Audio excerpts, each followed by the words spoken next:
Perkenalkan, nama saya Ibu Gami Carlson. Saya dari kelas 12 MIPA 1 akan menjelaskan materi fisika bab 7, yaitu tentang relativitas. Bab 7, relativitas.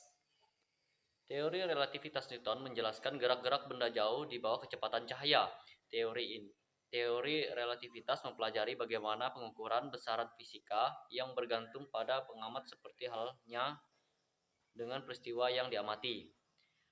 Relativitas merupakan salah satu dari beberapa teori mengenai gerak yang dirancang untuk menjelaskan penyimpangan dari mekanika Newton yang timbul akibat gerak relatif yang sangat cepat. Teori ini telah mengubah pandangan kita mengenai ruang, waktu, massa, energi, dan gerak dan gravitasi.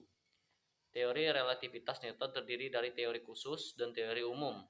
Yang keduanya bertumpu pada dasar matematika yang kuat, dan keduanya telah diuji dengan percobaan-percobaan yang menguatkan. Newton mengatakan bahwa semua gerak itu relatif. Benda akan dikatakan bergerak apabila kedudukannya benda tersebut berubah terhadap kerangka acuannya. Kerangka acuan di mana hukum Newton berlaku disebut kerangka acuan inersia. Jika kita memiliki dua kerangka acuan inersia yang bergerak dengan kecepatan konstan relatif terhadap yang lainnya, tidak dapat ditentukan bagian mana yang diam dan bagian mana yang bergerak, atau keduanya bergerak. Galileo dan Newton mengemukakan tentang apa yang sekarang kita sebut sebagai prinsip relativitas Newton, yaitu hukum-hukum mekanika berlaku sama pada semua kerangka acuan inersia. 1. Transformasi Galileo. Pembahasan mengenai transformasi Galileo hanya terbatas pada satu kerangka acuan inersia, yaitu suatu kerangka acuan yang berada dalam keadaan diam atau bergerak terhadap acuan lainnya dengan kecepatan konstan pada suatu gerak lurus. Misalkan seorang pengamat bergerak terhadap kerangka acuan S dan bergerak dengan kecepatan tetap Ux searah dengan V. Pada saat T second, V bergerak terhadap kerangka acuan S yang memiliki koordinat X, Y, Z dan memiliki koordinat X aksen, Y aksen, dan Z aksen terhadap kerangka acuan S aksen, yaitu dengan hubungan sebagai berikut.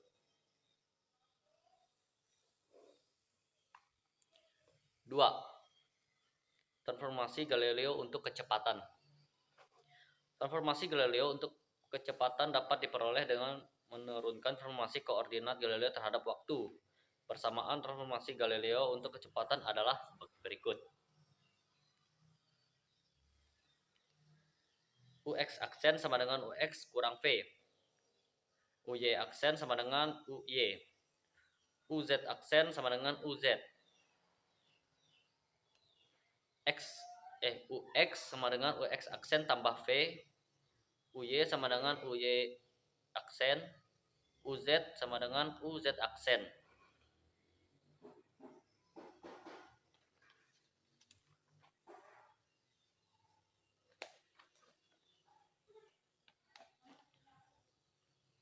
Tiga.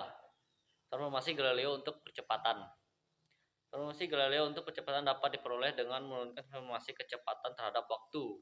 Ax aksen sama dengan Dux aksen per dt sama dengan D per dt dalam kurung Ux kurang V. Karena V sama dengan konstan, berlaku di V D V per dt sama dengan 0. Sehingga diperoleh sebagai berikut.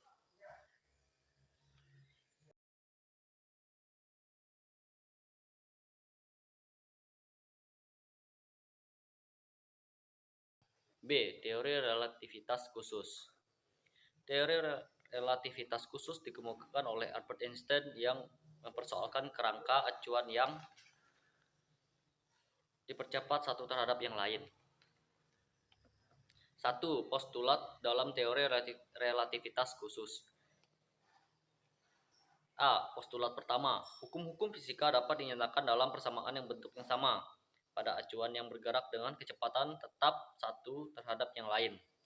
B. Postulat kedua. Kelajuan cahaya dalam ruang hampa sama besar untuk semua pengamat, tidak bergantung pada gerak sumber atau pengamat. 2. Penjumlahan kecepatan relativistik. Menurut Einstein, perumusan tentang gerak dari Newton perlu diperbaiki apabila gerak benda mendekati kecepatan cahaya. Untuk memudahkan penjumlahan kecepatan relativitas Einstein, kecepatan relatif P terhadap A dinyatakan dalam VPA sama dengan Vx sebagai berikut.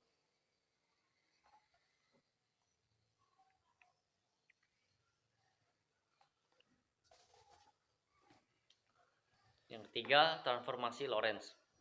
Transformasi Lorentz merupakan transformasi koordinat untuk gerak partikel yang sangat cepat mendekati kecepatan cahaya.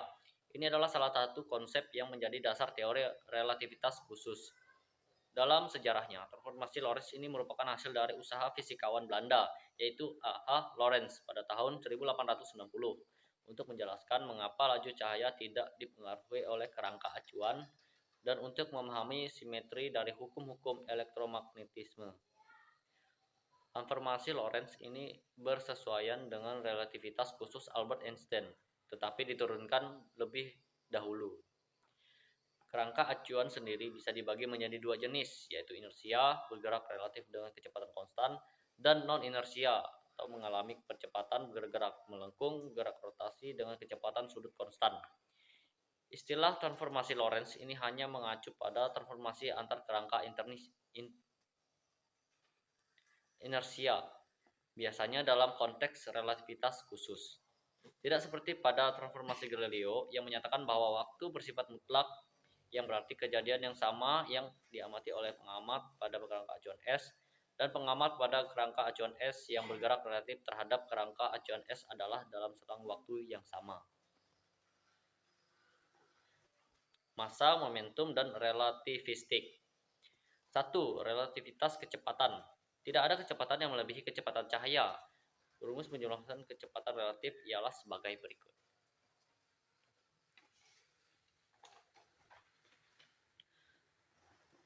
V aksen sama dengan V1 tambah V2 per 1 tambah V1 kali V2 per C kuadrat.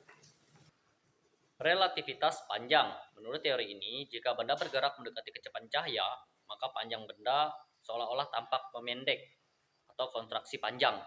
Apabila diukur dengan pengamat yang diam terhadap benda tersebut, relativitas panjang biasa dirumuskan sebagai berikut. L sama dengan L awal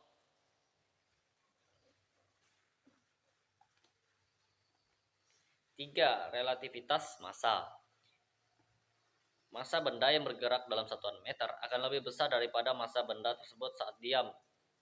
Rumusnya adalah sebagai berikut. M sama dengan M awal per akar 1 kurang V2 per C2.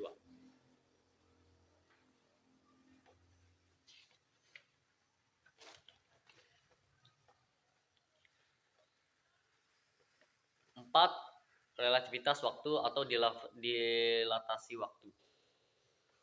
Merupakan waktu yang diukur oleh sebuah jam yang bergerak terhadap kejadian lebih besar daripada jam yang diam terhadap kejadian. Relativitas waktu bisa dirumuskan sebagai berikut.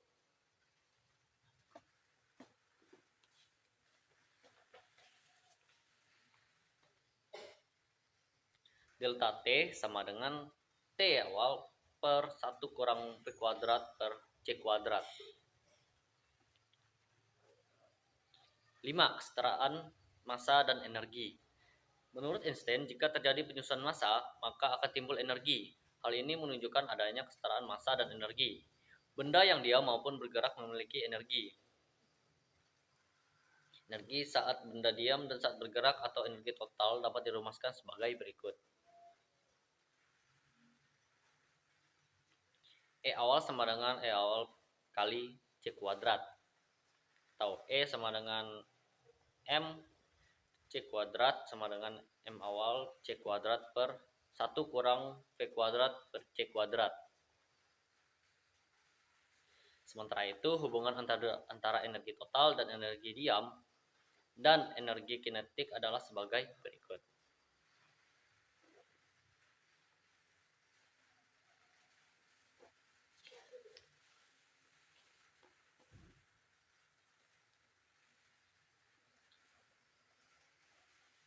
6.